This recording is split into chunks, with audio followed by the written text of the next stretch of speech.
I don't succeed if you don't succeed when you look at the team, then the question foremost in my mind as I'm going about trying to pull a team together or to accomplish a mission is what do they need to be successful? And so that gets to that caring. People naturally want to do good work if leaders create the right environment for them to thrive. So the science shows when leaders care tangibly, structurally, morale, trust, and productivity all increase.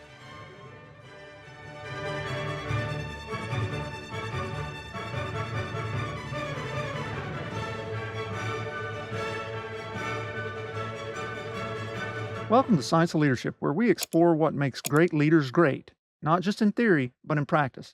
I'm Tom Collins, your host, and I'm delighted to have you join us on this journey to becoming better leaders. Today, we're going to be talking about a concept that arose during my research and writing of the 4 Stars of Leadership. As I worked through the concept of caring, it became obvious to me there are 2 components to caring. We have to care for our people, and we have to care about our people. It's this idea of caring for our people that we'll be discussing today because it's a misunderstood yet essential element of great leadership. To help me walk through this, I'm honored to have retired U.S. Air Force General Ellen Pawlikowski. General Pawlikowski is one of our nation's most accomplished leaders. She's a 4-star general who holds a Ph.D. in chemical engineering and is former commander of Air Force Materiel Command, where she led over 80,000 and oversaw research, acquisition, and sustainment for the entire Air Force enterprise. General, thank you for joining me today, and thank you for your service to our nation. It's a pleasure to be here, Tom. Thank you for the invitation. General Pawlikowski, when we hear people say, caring for your people, I imagine that a lot of us think that it means something soft. It means something sentimental or overly protective. And I'm curious how you, as someone who oversaw Air Materiel Command, think about caring for the people you lead. Well, Tom, first, I'd like to take just about a minute or two to describe my leadership model that I use and formulate and teach others about, and how that concept of caring for your people fits into that. My model is actually is the 4 C's, although frankly, one of the C's isn't caring because it is actually integrated into at least two, if not three, of the 4 C's. The first C of leadership that I like to talk about is courage. And that's the courage to step out and do something when maybe those around you are not sure about it. And this is a model, by the way, that can be used when you're with a group of friends in high school and you're all deciding what to do for the weekend, or it can be when you're in the middle of a crisis, leading a team of airmen or soldiers. And the second C then is competence. And competence meaning you know what you're doing, you understand what your team is capable of doing, and that's important because courage without competence is foolishness. You can end up running into things where if you don't know what you're doing. And there's an element of caring in that, caring for the fact that the team has to be competent, has to have the skills that it needs to be able to accomplish the mission. The third C is one that's very directly related to caring about your people, and that is commitment. You need to demonstrate that you are committed to the path that you're taking. And this is very important in terms of the team because leadership and a team is all about trust and trust among each other. And so if your team does not believe that you're committed, that you're going to be there with them, then they're not going to be as sure that they're going to be committed to whatever effort it is you're trying to achieve. And then the last one, which is definitely directly connected to the concept of care and leadership, is compassion. And that means that they may do what you tell them to do, and they don't understand, but at some point, if you don't demonstrate that you care about them, then they can reach a point where all the other things in their life, which all of us have different things that are important to us. Our job is important to us, the mission of the Air Force is important to us, but we also care about other things. And if you as a leader don't demonstrate to those that you're leading that you care about that part about them too, that you understand that there are other aspects of their life. And that's what I frame the compassion. So you can see in at least three of those, and even to a degree in that courage one, there's the concept of care for the individuals and their ability to succeed is integrated into each of those at least three of those 4 C's that I talked about. Yeah, thanks for sharing your perspective on this. It's fascinating. So in the work that I did with 51 4 stars, and our listeners have heard me say this uncounted times, but the 4 C's that I derived were character, competence, caring, and communication. So it's fascinating that we have a similarity across frameworks in that regard. But thanks for sharing that. I think as I think about this idea, and I differentiated a moment ago, there's the caring for and the caring about, right? And how I kind of have come to see it is caring for is this idea of making sure everybody has what they need. You're caring for their needs in a sense with regard to accomplishing their role in the mission, right? Like they've got the the software. Okay, they're not operating Windows NT or something like that. They're up to date on whatever software, whatever systems that they need to accomplish the mission. They're getting the sleep that they need. They have, protection from the elements, et cetera, et cetera. And then there's caring about, which is who are they, where are they from, what are their goals, those sorts of things. And so as I think about this kind of concept of caring for the people that we lead, that's how I kind of frame it. But I'd be interested in your thoughts on that. Well, I think that the caring for part is an integral part of, in my view, of being able to accomplish the mission. In my experience, as an Air Force leader, you're not going to find people in the organization that don't want the organization to succeed. Right? I mean, that's a bottom line. And if you have people that don't want the organization to succeed, then it's your responsibility as a leader to maybe suggest that they seek a different approach to things, right? Like maybe a different job. And so if you look at your job, I don't succeed if you don't succeed when you look at the team. Then the question foremost in my mind, as I'm going about trying to pull a team together or to accomplish a mission, is what do they need to be successful? And so that gets to that theory. And the end result of that is, frankly, improved productivity, better morale, all of which are critically important to the success of the mission. So you can't separate mission success from that caring for that you talk about, because without those things, it just doesn't work. And I can give you an example Sure, yeah, that'd be great. of one particular time when I was the Air Force Materiel Command commander, and the Air Force was going through all of these efforts to figure out how we could improve our simple things like email and communication, because we had very aging infrastructure, and there was a great deal of frustration and discussion, even at the four-star level, about how do we go about doing this. There was this view that one size would fit all, and so every base would have this amount of structure. And me, as the Air Force Materiel Command commander, I had 80,000 people, but 60,000 of them were civilians, and we were doing the sustainment and the research and development, which is a little different mission when you think about it than a flying base. And so I tried to highlight to them that in some ways we needed better computers. We needed bigger pipes in order to do this. And I wasn't getting very far, because it was like, okay, Ellen, we hear you. You're worried about the civilians. We're worried about the airmen. And for me, the two are the same. And I was at a meeting. It was like the 27th of September, and we were all in Washington D.C. together. And I get a call from my chief of staff back in Dayton saying, "Hey, we got a real problem. Majority of the funding that actually gets spent by the Air Force, a lot of it goes through Air Force Materiel Command. I mean, we spent $60 billion a year. And at the end of the year, you are trying to get money through on contracts in order to get the money out so that we get it spent by the end of the year. And the call is, we're just having all sorts of problems with our IT. And so we are going to not allow certain people to use their computers and to go through communication, because we can't get, we're having trouble. The pipes are too small." So I went to the chief of staff of the Air Force and I said, "Boss, look, my people can't do their job. And I just want you to be aware that we could end up leaving money unspent, and therefore we would not be able to get those things that we were trying to buy that the Air Force needed, because my computer infrastructure is not working for us. And I've got people that are working, 12, 14, 16 hours a day just to try to get this going." And at which point he turned to the person responsible for comm and communication, says, "We need to get this fixed, and we need to get it fixed quickly." But there's an example of, people are trying to get the mission done. And, you can say, "Oh, we don't need, who cares whether you need computers? Who cares if you, have a limit on your inbox for how many emails you can get?" But in this case, giving the people the ability to get the mission done was the difference between success of the mission and not. And so it kind of brings to the point of, and we may talk about this later, of understanding what it is your people need.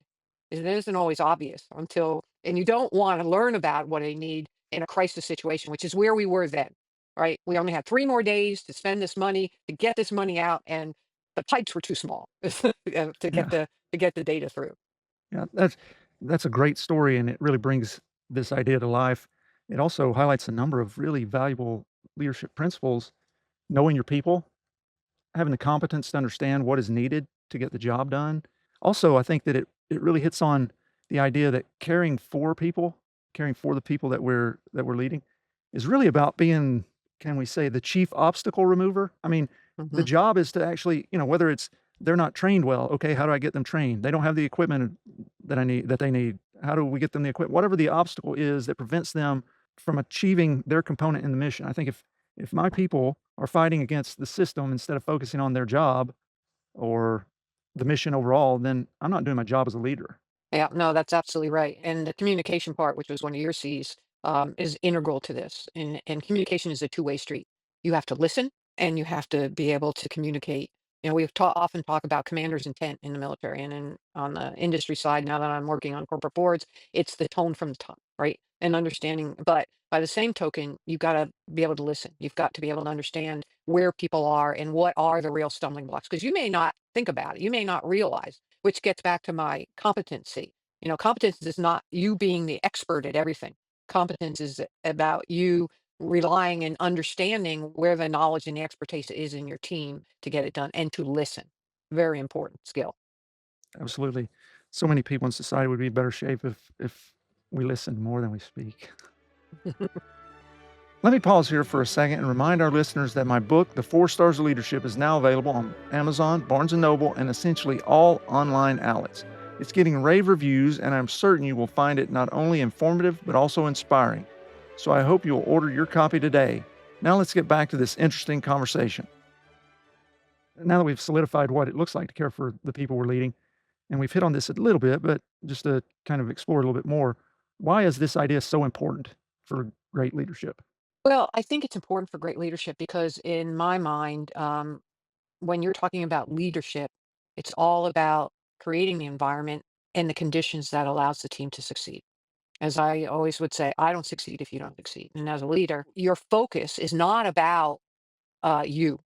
Your focus is about the team being able to succeed. And the only way you can do that, your primary responsibility is to create the conditions that allows everyone on the team to contribute to the best of their ability. And so that's the denominator is that ability. And what can you do to improve that their ability to succeed?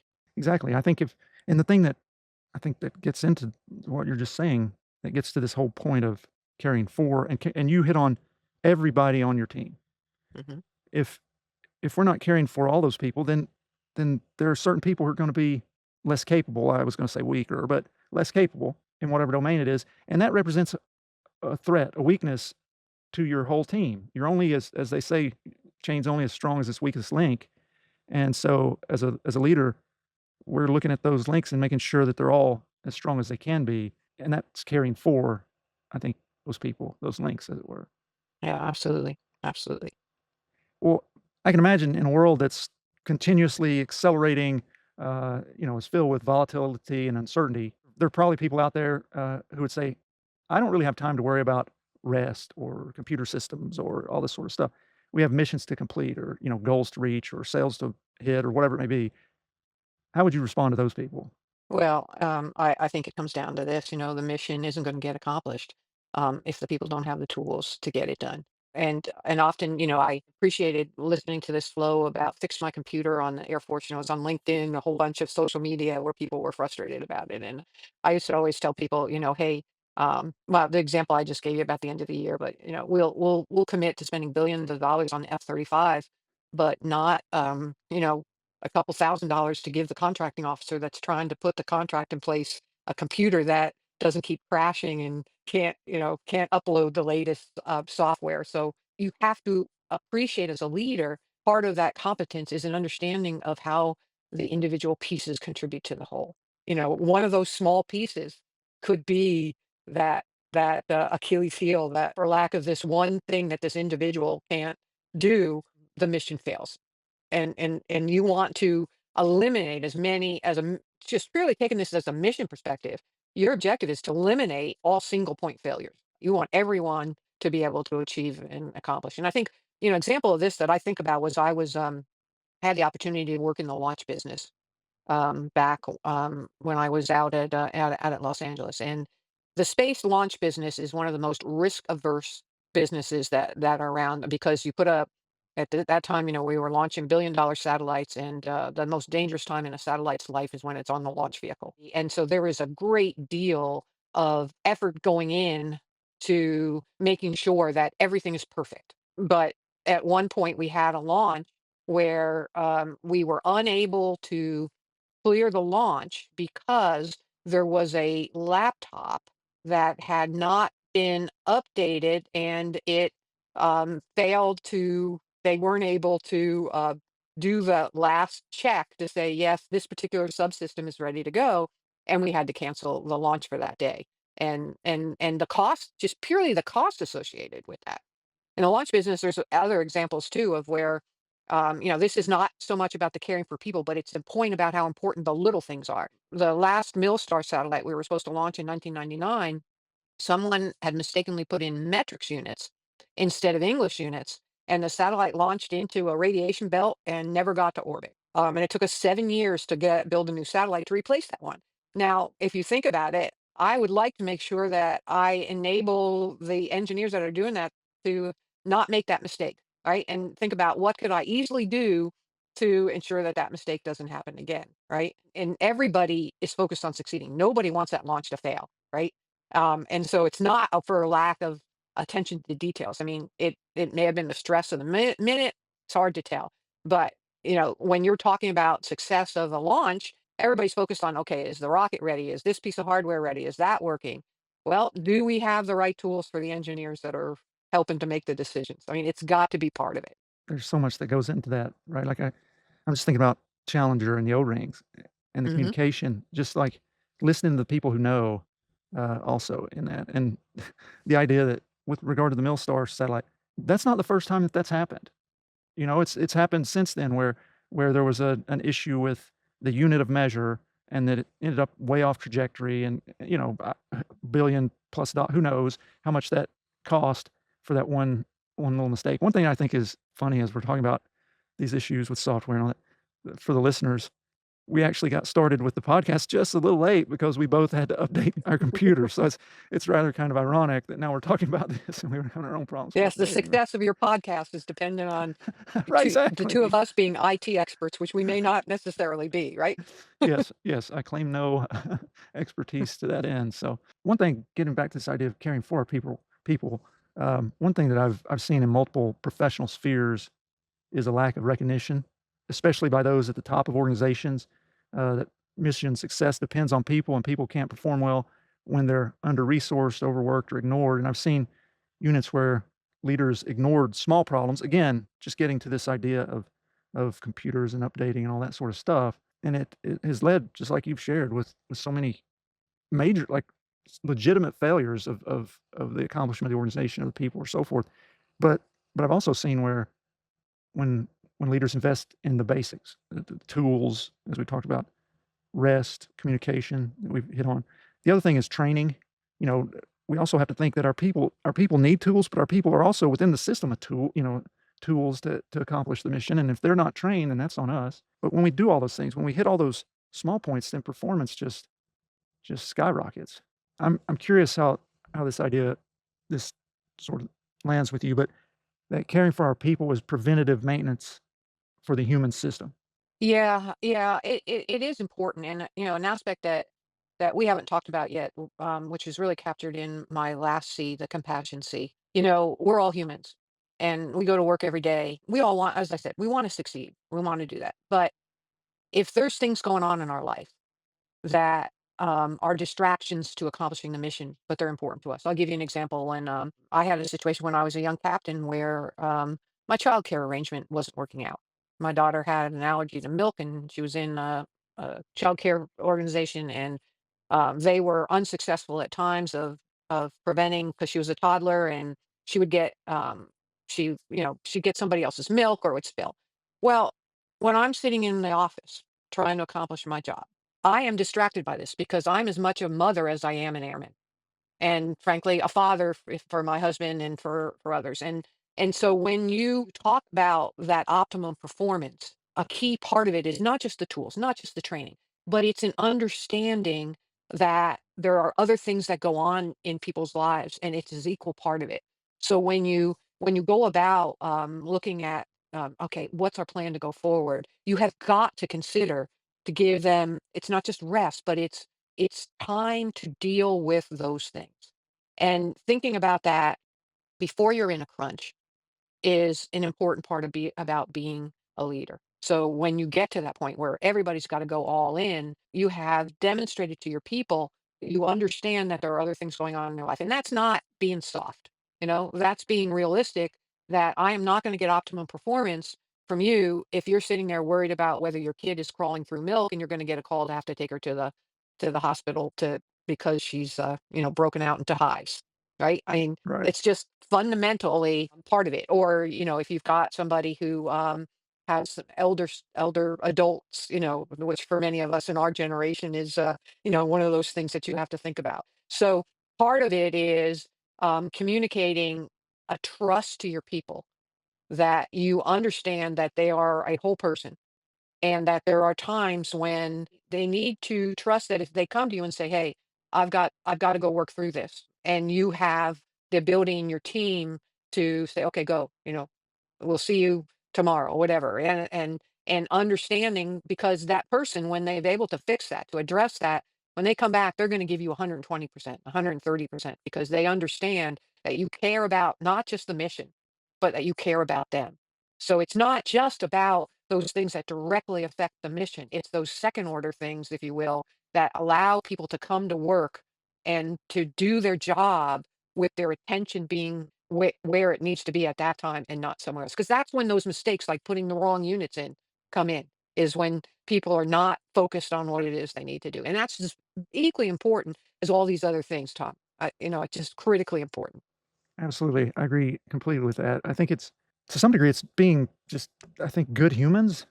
If right, like, hey, these are people, they're not automatons, and I think that woe unto the leader or the person in the leadership position who just sees the people that they're tasked with leading as somebody that can plug and play, and doesn't take the time to care about them, who they are, what they're going through, those sorts of things. Because as you say, when you extend that trust to your people, you say, "Hey, I see you, I understand your situation, and I trust that you're gonna get the job done." Whenever, this moment is taken care of, they will return and they'll be committed to the team, the mission, in a way that they wouldn't have been before. And there's plenty of research, especially within the domain of medicine, that looks at burnout and engagement and all this sort of thing, and that people spend so much time thinking, when they're not given the opportunity to address those things, they spend so much cognitive energy thinking about it that they become far less productive.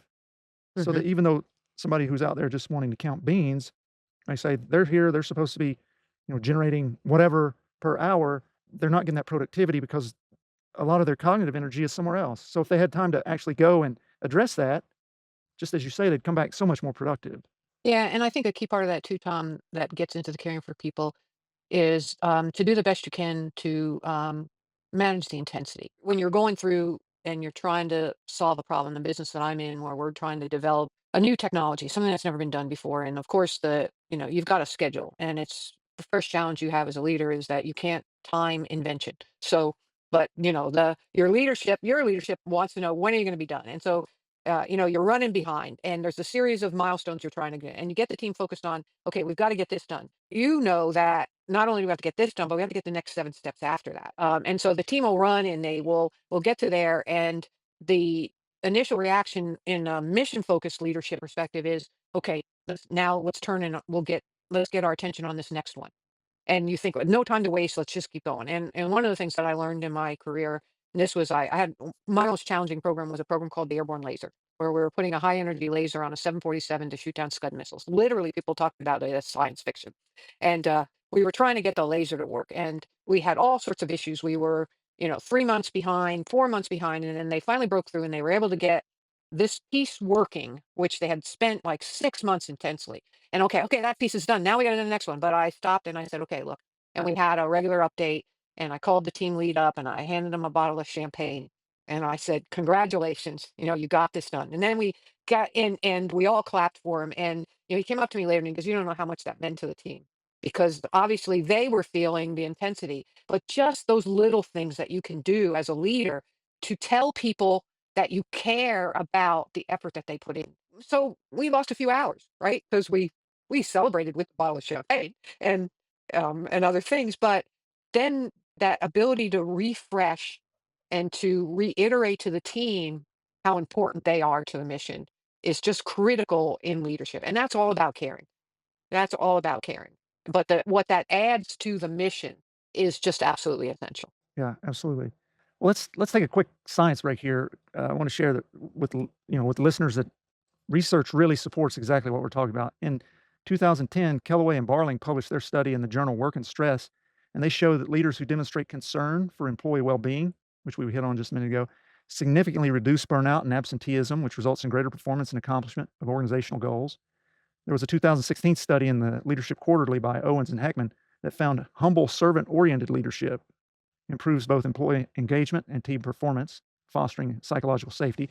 And then McGregor's classic theory, why, reminds us that people naturally want to do good work if leaders create the right environment for them to thrive. So the science shows when leaders care tangibly, structurally, morale, trust, and productivity all increase. Yeah, you really hit on, I think, which is one of the key words in there, and is the trust. There is so much that can be accomplished in a team that trusts each other, and so little that can get accomplished in a team that doesn't, that where the trust doesn't exist. Frankly, not to get political, but we're seeing that within our Congress right now. That's The exactly where I lack of went. trust, the lack of trust is undermining the ability of the Congress to be effective in leading the country because they don't trust each other. And as a leader, it's a cornerstone is to establish that trust. And caring for the people, caring for the mission is essential to us to trust among the team. So very much my experience reinforces what these studies have demonstrated. That's exactly where my mind went too, was with this idea of trust. There are a number of good books out there for listeners. I've referenced Stephen Covey's The Speed of Trust before. It's a good one that you may want to check out. So, well, John Polakowski, let's get practical here. How can leaders, whether they're running a hospital, a company, a squadron, start practicing this kind of care? Well, I think, you're one of your C's is I think the cornerstone of this is communicate, communicate, communicate, and that means listening too. As a young officer, when you've got a team of about five or six folks, then you can have a personal engagement with everybody. And so that is in ways somewhat easier than when, you've got an organization of 80,000 people where you can't possibly be able to communicate. But what you need to do there is you need to ensure that you are communicating with that next level down. You've got to make sure people understand, and you have to listen. And nowadays, listening can take many different forms. You can listen to the people around you, but our Gen Z, even our millennials, they have ways of communicating to us in ways that we don't completely, we aren't completely used to. And I don't mean this as trying to track them to see if they're saying anything wrong, but you need to stay in touch with what's going on in different social media and Substacks. And not that you need to spend all your time in there, but that's often how people will communicate. I laugh about sometimes you think you understand how your organization and what's important to them, and then you find out later that you've actually missed the mark. Well, that same program that I talked about, the Airborne Laser. Now this was back in the early 2000s, so we weren't as in communication wasn't done so much by social media, but let's just say email. And we were in this old dilapidated building. And this team had developed this culture under my previous leadership. It's us against the world, and we can get through everything. And so there was this old building is not a problem. And then we had an issue where we actually had a storm in which part of the building actually came down. And we ended up, so the people sent out, my facilities people sent out a note saying, "Hey, this is happening. Just be aware of it." And for the next 2 hours, this stream of responses to this email came out about all these examples of other things, like the bat in the on the third floor. And I looked at this and I said, this whole ethos about us against the world, this building is an issue for these people, and I didn't know about it because I had really not had not listened to. I just the most vocal people were like, "Hey, we can handle anything." And at that point, I actually went to my boss and said, "Hey, I need to spend some money to move us out of this building." And he's like, "You're absolutely right. That place is a death trap. We need to get people out of it." And so, he was also a good listener, right? But there's an example of you can't communicate by just one means. You've got to use every form of communication, and you have to provide venues for people to listen, for you to be able to listen to what people are saying. You're not always going to make everybody happy. That's for sure. But that, I think, in my mind, is the thing you have to do is have your pulse on the organization. Do the surveys. You'd be surprised at how often people are amazed at what they find out in these surveys that are issues that they never even realized. But that gets back to building a structure where there's trust there. If people don't trust that you're going to act on something, or they're suspicious that you're going to penalize them if they speak up about something that's an issue. So that open communication and that trust are the two keys in my mind from that perspective. I don't know that you got communicate, communicate, communicate from who I'm about to reference, but I have to believe that you all overlapped some in your career. But when I interviewed General Les Lyles Oh yeah. for my study, I asked him, "What are the 3 most important leadership lessons you learned throughout your career?" And he said, "Communicate, communicate, communicate." So anyway, Yeah, Les is a good friend and a mentor for many, many years. Great guy, he's a great American. spectacular person. I really appreciate him greatly. So those are 2 really great, concepts, trust and communication. As I thought about our conversation, when it was coming up, I was trying to come up with how would I go about doing this in a practical way that people can understand. I came up with 3 questions that I think can help us know how to better care for the people we're leading. And so number 1 is to ask, "Do you have what you need to perform at your best?"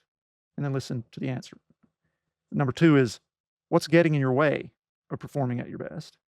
And then the third one that I came up with is, "What is one thing I can do to make your job easier?" The caveat here, and we've said this on this podcast before, is if you ask and they tell you something, A, you gotta listen. You gotta actually care about the answer, but then you have to be willing to act on it. Those questions are good, but one of the things that I experienced, it gets back to that competence. That one is the next thing is to really get to understand what is it that you're trying to do. You know, do you have what you need to perform at your best? Well, what is it you're trying to do?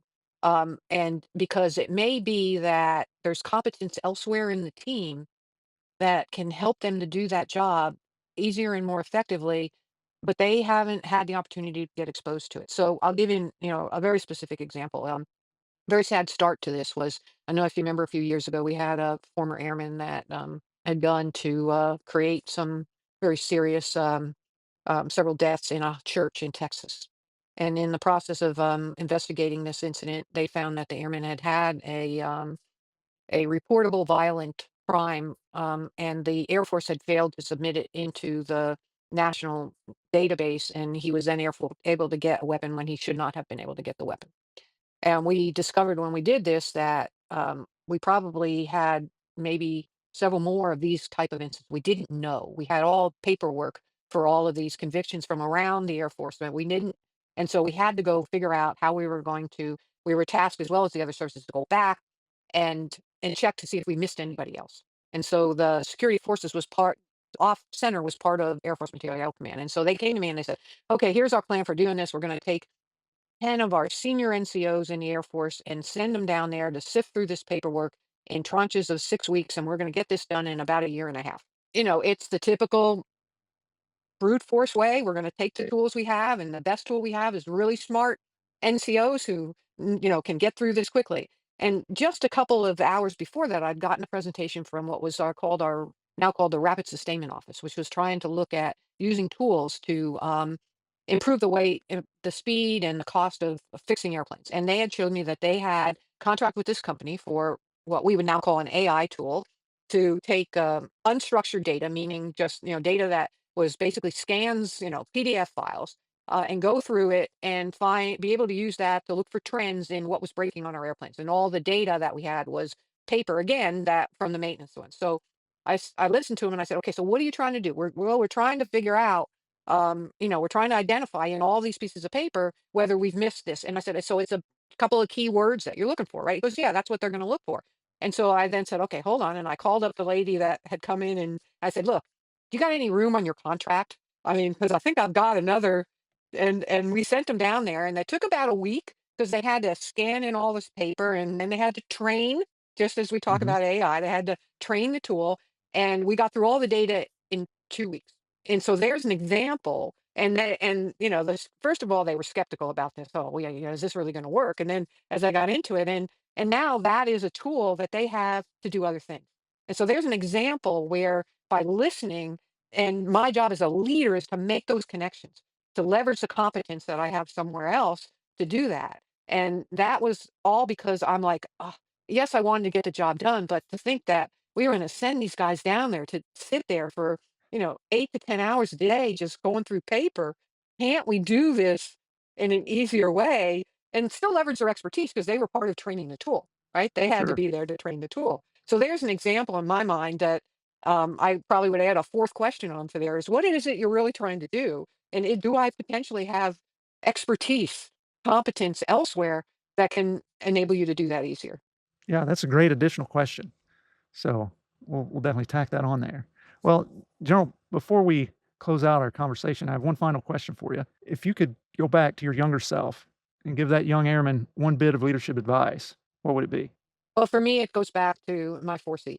Regardless of whether you're a leader of one yourself, you've got to have the courage to step out and do something when maybe others are hesitant to know what to do because it's often that's that first step that others will follow because they don't have the courage to do it. The second is be good at what you're asked to do and understand the mission. Getting to that point that I talked about earlier about where can I leverage? Understand the mission and where I can do my job really well and how can I help elsewhere in doing that? And the third is be committed and demonstrate to everyone around you that you're committed. You've got to be committed. And then finally, show compassion to others. It was probably 20 years into my career before I formulated that model, but it's what I followed, and I followed in my personal life too. Well, it's a great admonition. Great way to close out our conversation. General Pawlikowski, it really has been an honor to get to talk with you and for you to share your wisdom with us. Uh, you've shown us that caring for our people isn't sentimental or soft, but really strategic about equipping our people to win. And whether that's in the office, the assembly line, or the cockpit. And I really greatly appreciate having you on. It's been a privilege to speak with you. Thank you for being on the Science of Leadership with us. Well, thanks for the invitation, Tom. I enjoyed it. Thank you for joining us on this episode of The Science of Leadership. We hope today's discussion has inspired you and given you valuable insights to help you become a better leader. Remember, leadership is about helping those we lead do great things. It's a journey of continual growth and learning.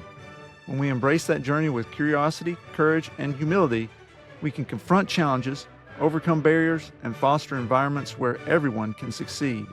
If you enjoyed today's episode, be sure to follow or subscribe, leave a comment, and share it with others who are passionate about leadership. Until next week, keep leading with character, competence, caring, and communication. This is Tom Collins. Let's keep growing.